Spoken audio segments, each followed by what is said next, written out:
Buenos días, el día de hoy en el marco de las actividades docentes del Servicio de Urología del Hospital Central Dr. Miguel Pérez Carreño, voy a hablarles sobre el cáncer de próstata resistente a la castración. Entendiendo castración no solo como la extirpación quirúrgica del testículo, sino también como todas aquellas medidas médicas que podamos utilizar para disminuir la concentración de la testosterona o disminuir su actividad sobre los receptores.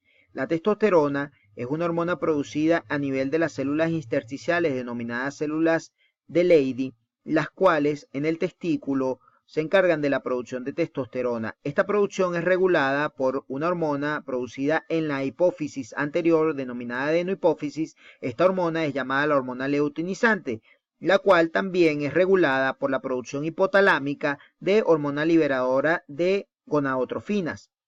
Es importante señalar que los niveles de testosterona también se encargan de modular la producción de la hormona liberadora de gonadotrofina y de la hormona luteinizante.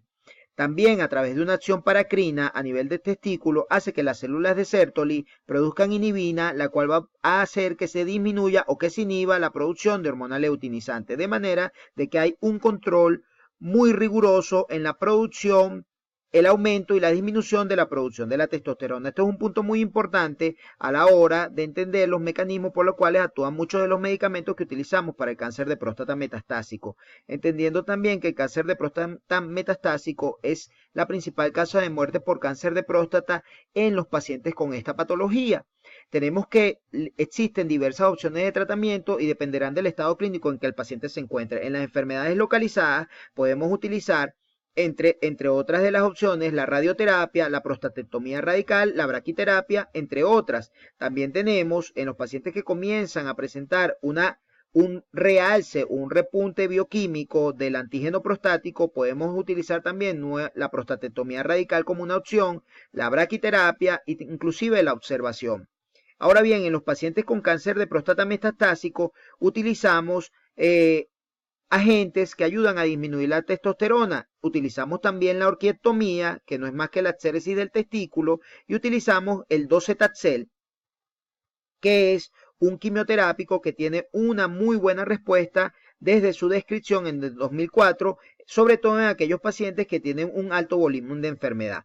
En el caso de pacientes con cáncer de próstata metastásico, que es uno de los pacientes que más nos interesa en este tema, sobre todo en los resistentes a la castración, han aparecido nuevas moléculas, como el caso de la viraterona, la encelutamida, el docetaxel, radionucleótidos, como el caso de radium 223 y el cipolocel T como una inmunoterapia. Todas estas con la finalidad de lograr un control en aquellos pacientes en los cuales, a pesar de los tratamientos hormonoterápicos, tenemos ascensos progresivos del antígeno prostático. Con respecto a esto, es importante señalar que algunos de los agentes que le comenté que utilizamos para la resistencia, para tratar a los pacientes resistentes a los pacientes con cáncer de próstata metastásico, podemos utilizar moléculas análogas a la hormona liberadora de gonadotrofina, la cual nos permite aumentar la concentración de LH, aumentar la concentración de testosterona y de manera inversa, esta actúa como produciendo una retroalimentación negativa y por ende disminuyendo al final las concentraciones de testosterona sérica y por ende su acción a nivel de la próstata. Misma situación sucede con algunas moléculas que también utilizamos para el tratamiento del cáncer de próstata en estadios avanzados para el bloqueo, como son los inhibidores o antagonistas de la hormona liberadora de gonadotrofina. En este caso no se va a producir un aumento inicial de la testosterona como en el caso de los agonistas, sino que más bien se va a producir una disminución producto también de que disminuyen los niveles de hormona luteinizante y por ende la actividad biológica de la testosterona sobre la célula cancerígena. Es importante resaltar que el concepto de resistencia a la castración, antes de iniciar todos los tratamientos, tiene que ser el paciente muy bien evaluado y debe hacerse un diagnóstico preciso, ya que los agentes que utilizamos tienden a producir un deterioro y tienen efectos adversos. para nosotros poder diagnosticar a un paciente con resistencia a la castración, el paciente inicialmente debe estar castrado. Para saber que está castrado, los niveles de concentración de testosterona en sangre tienen que estar por debajo de 50 nanogramos sobre decilitro o 1.7 nanomol por litro, de acuerdo a la unidad que estemos utilizando. Adicionalmente a esto, no solamente el aumento de la concentración del PSA, sino la forma en que aumenta. Tienen que haber 3 aumentos consecutivos del antígeno prostático evaluados en 3 semanas distintas, en donde haya por lo menos un aumento del 50% del antígeno prostático con PSA mayor a 2 nanogramos sobre decilitro. Y radiológicamente también puede haber, acompañando este aumento progresivo, progresión radiológica, que también puede ser una forma de diagnosticar un paciente resistente a la castración, en el cual podemos encontrar lesiones, más de 2 lesiones en el hueso.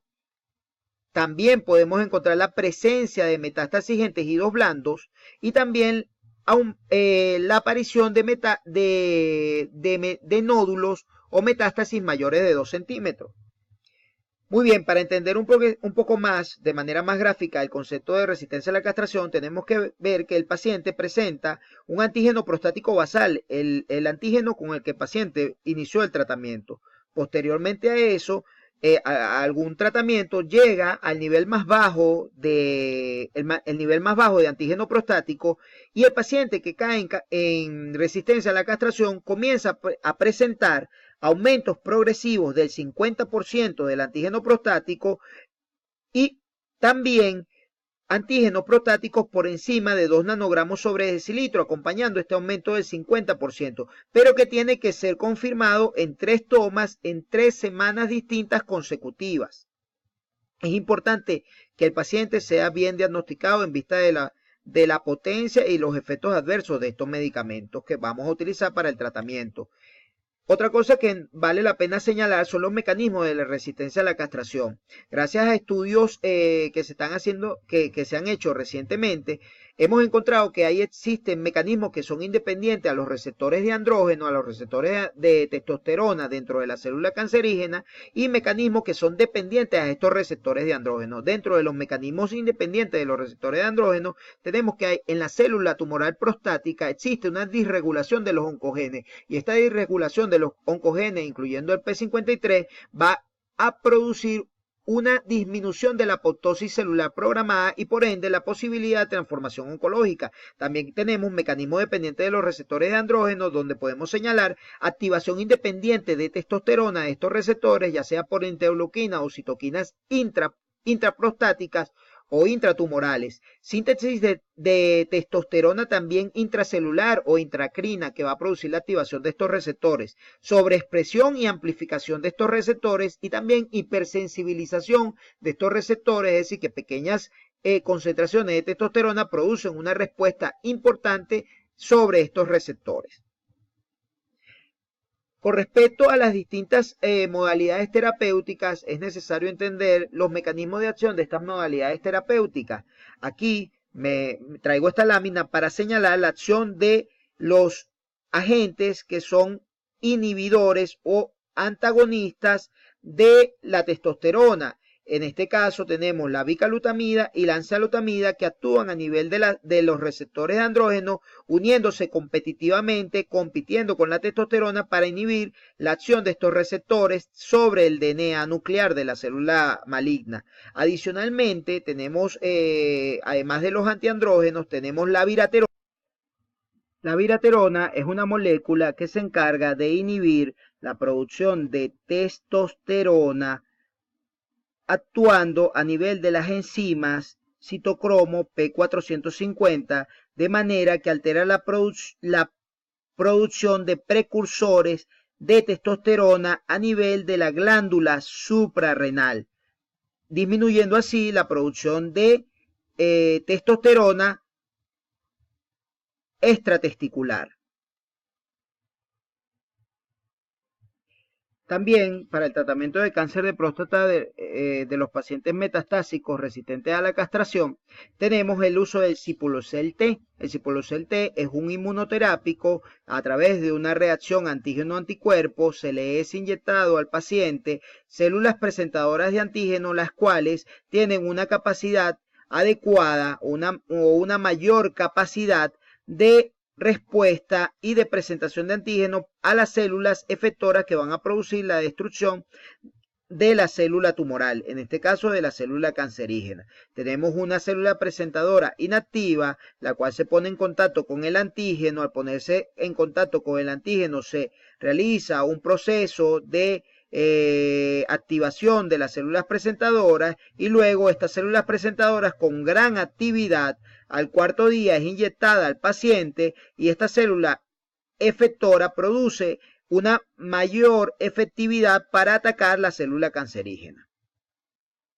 También cabe señalar al Radium 223 como un radiofármaco que actúa a nivel de las células cancerosas, produciendo lisis de la misma, produciendo un daño a nivel del ADN. Sin embargo, se reduce su actividad de radiación sobre la médula ósea y los efectos adversos que conllevan los radiofármacos. La importancia de esta molécula es su parecido al calcio, lo que lo hace afín a las células metastásicas óseas que podemos encontrar a nivel del hueso.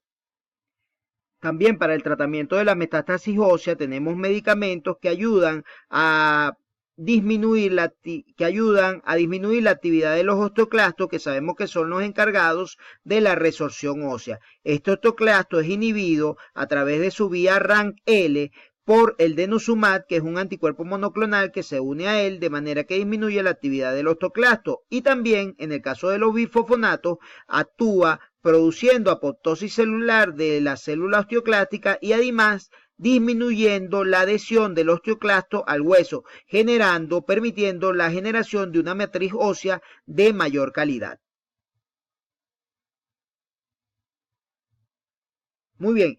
El advenimiento de todos estos medicamentos nos ha visto en la necesidad de generar una clasificación de pacientes de formas de presentación más frecuentes de cáncer de próstata metastásico, de manera de brindarle a cada tipo de pacientes el tratamiento más adecuado y la indicación de cada tratamiento.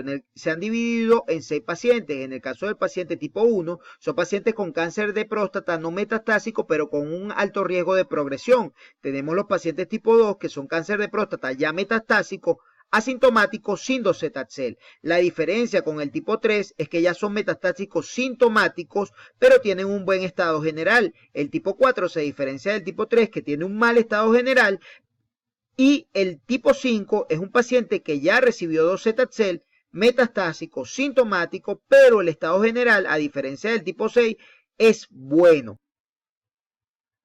En los pacientes tipo 1, que son pacientes no metastásicos, se recomienda el uso de antiandrógenos de última generación como la enzalutamida y la apalutamida, los cuales tienen mayor afinidad por el receptor de andrógeno, más bloqueo androgénico, el bloqueo androgénico solo o la viraterona con prednisona. Sin embargo, por los efectos adversos en pacientes no metastásicos es un poco controvertido su uso. En el caso de los pacientes tipo 2, se recomienda ya la viraterona con prednisona como primera elección o enzalutamida, inmunoterapia, inclusive el docetaxel. En el caso de pacientes que no quieran recibir estos medicamentos, se recomienda como segunda opción primera generación de antiandrógenos, ketoconazol, esteroides u observación. Inclusive, en el caso ya de pacientes sintomáticos, se recomienda el uso de abiraterona más prednisona, enzalutamida o docetaxel. El radio 223 para pacientes sintomáticos metastásicos óseos puede utilizarse docetaxel o mitoxantrona, que es otro quimioterápico que tiene menor efectos colaterales. En el caso de los pacientes tipo 4 se puede utilizar la viraterona más prednisona, enzalutamida, ketoconazol. El uso de radionucleótidos en el caso de pacientes sintomáticos óseos. También se puede utilizar el docetaxel o la mitoxantrona. En el caso de pacientes tipo 5 se recomienda el uso de abiraterona, prednisona. Son pacientes que ya recibieron docetaxel inicialmente y se puede utilizar un nuevo quimioterápico denominado cabazitaxel, también la enzalutamida, e inclusive en estos pacientes por buen estado funcional presentan respuesta a los retratamientos con docetaxel. Y para finalizar, para los pacientes tipo 6, que son pacientes con un mal estado general, cuidados paliativos, evaluar la posibilidad del uso de abiraterona, prednisona, enzalutamida, ketoconazol o terapia con radionucleótidos. Espero que haya sido de su agrado esta presentación. Sin más que agregar, esperamos continuar con el ciclo de actividades.